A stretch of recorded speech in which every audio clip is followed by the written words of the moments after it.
Okay. Now, Leo, get out. Okay. So, I literally just finished watching this movie, Crash. Crash, right here. And, oh my god! I hate this movie. I hate this movie with a passion.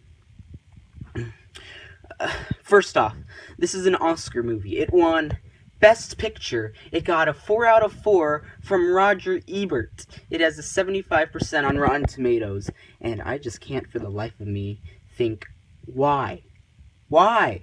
This is a movie where every single person in the movie is an idiot. They're either an idiot, a bigot, someone paranoid about being a bigot, or a victim.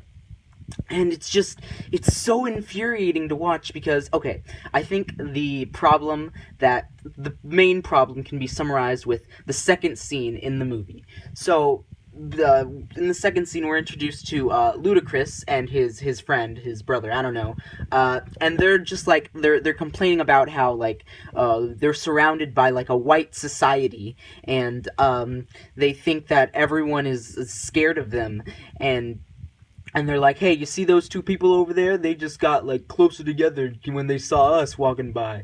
And then the other guy says, well, maybe it's because they should be afraid of us. And they're like, hell yeah. And so they go and rob those people. And I'm just wondering how they can't see how stupid that is. Oh my god. They're perpetuating, they're complaining about a stereotype while they're perpetuating that same stereotype. And I'm just like, how stupid can you be? Okay, but that's one problem. So another thing, it's the bigots in this movie. The bigots in this movie are wildly, like, super villainish. There's this one cop, played by Matt Dillon, who got nominated for an Oscar, by the way, for this, and he's like a super villain. He's just so... even cops in real life who are, like, bigots, they don't act the way this guy does. He's just... it's just funny. It's such a funny performance because it's so unrealistic. I don't know. Jeez. What else? Okay, so I'm gonna take a break from complaining about this and mention the one really good thing in this movie. Well, it is good at first until it turns to absolute crap, but it's Michael Pena. Michael Pena in this movie has to be the best thing about this movie because he's such a relatable character. He's a father who is faced by stupid racism by Sandra Bullock's character, and it's amazing how stupid Sandra Bullock is in this movie. And he's just trying to make it through everyday life. He works as a lock fixer, and even though he's only in like 2 scenes, he's still a really great character. Until his second scene, the end of his second scene, it just turns into like Pulp Fiction or something, because like he and his daughter are about to get shot, and so his daughter, he runs up in front of his father before he gets shot, and then the guy shoots him, and then they don't get shot. Like, what the heck? Like, I'm not like trying to be an a-hole about this, but like they should have gotten shot. Like, what they established like earlier in the movie that the daughter had like a coat, like a special coat that would prevent them from being shot, but that was just like, I thought that was just like imaginary. I didn't think that was actually a real thing. Oh my gosh, that is so stupid. But yeah, also this got nominated and won for Best Screenplay, which the screenplay in this movie, it's so infuriating. I don't know how many times I've used that in this word. As you can tell, I don't have a script with me. I usually have a script for these things. But I'm just complaining about how awful this movie is, and how... Brendan Fraser in this movie, he's a bigot. All these bigots are just so over the top and cartoonish. It's impossible to relate to anyone. Everyone in this movie is so unlikable except for Michael Pena. And so, with so many unlikable people, there's no one to latch on to. So I don't know who I'm supposed to be rooting for. And the ending, oh my god, this ending. So at the end, one ending of the story in particular, it's Ludacris's ending. So he was about to sell the stolen car to this guy, for some money, because I guess he needed some money. And then he realizes that there are a bunch of like Asians in the back of the car, and so he decides not to sell it to him, because he wants to set the Asians free or something. And so he goes out in the middle of the street, and then he just lets them all free, and then he gives them $40, which is just awful. Like, these guys, they don't know anyone. They're just in the middle of nowhere. They don't know what they're doing, and he just gives them $40. And then at the very end, when he gets back in the car, he smiles like he's done something great. And I just hate, his character has to be the most infuriating out of everyone. His character the most, in particular. I hate his character. The score. Let's talk about the score. The score is so emotionally manipulative in this movie. There's this choir girl who just plays every single time that like something like shocking happens, and it's just so annoying. It's so annoying. Oh my god. I'm trying to think of an instance when Terrence Howard's wife in this movie, she gets stuck under a car, and Matt Dillon, the racist officer, needs to save her. So he's dragging her out of the car, and then as he's dragging her out,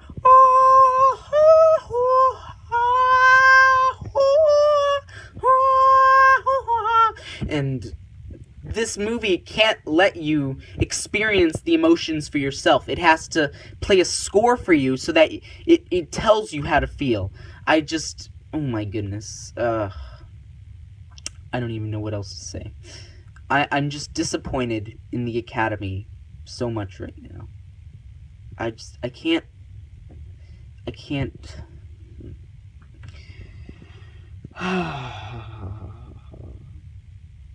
I'm calming down for a second to make sure there's nothing I haven't missed. Sandra Bullock, Don Cheadle. Don Cheadle, he's a pushover, really. No, I'm sorry, Terrence Howard is a pushover. Oh, did I get the two confused? Oh, it must be because I'm such a bigot, because I get black people confused all the time. Anyway, Terrence Howard, he's such a pushover. First, there's the scene, which serves no purpose, by the way. He's like the manager, the director of this TV show, and like his supervisor, I guess, he says, hey, maybe we should do another retake, because that guy who's supposed to be sounded black, he's not sounded black anymore, so we gotta tell him to sound black. And he's just like, okay. And first of all, man, if you want to be taken seriously, if you want to be like a strong director, you can't just like get pushed over. And that's not the first time. Earlier in the film, which is an even worse instance of that, his wife's getting felt up by Matt Dillon, the evil cop, and he just stands there and watches it, like, say something, man. And she even points him out on that. And his character, Terrence Howard, he's just awful character. Now back to Don Cheadle. I didn't really pay attention to Don Cheadle's storyline because, I don't know, I was just so disinterested in the movie by that point. I didn't care. Whatever. Michael Pena. I don't know who that is. I don't know who that is. Oh, so there's this one cop. He's Matt Dillon's partner, and so he asks. He's like probably the stupidest character in the film, to be honest. He asks to get switched out with a different partner, and so after he does that, because he doesn't want to turn into Matt Dillon, he doesn't want to become a racist, and so he switches out with him. And so later one night, he's given this black guy a ride. And so he's giving him a ride, and then, like, they get into an argument, and then he thinks that the black guy is going to pull out a gun, so he pulls out his gun first, and he shoots him, even though it was just, like, a little, like, tiki thing or whatever. He was going to show him this thing. And so he realizes, oh, am I one of the racists too? And it's just, oh my god, dude, you're so stupid. I'm probably not making any sense by this point, but I hope a couple of my points were able to get through. It's just, this movie, it's it's the most triggered movie I've ever seen. Everyone is just so over the top. Like, take a movie like Fruitvale Station. That movie, it doesn't paint the world as this awful place where no black person can ever survive. It's just one instance of one bigoted person doing something awful, and that's fine. It comes in small doses. But this movie, it's just it's shoving it down its throat, it's shoving this message: is racism is bad. The entire society is racist. It's just so unsubtle with it. Okay, I'm gonna stop now. This movie, 2 out of 10, I guess. I didn't like this movie.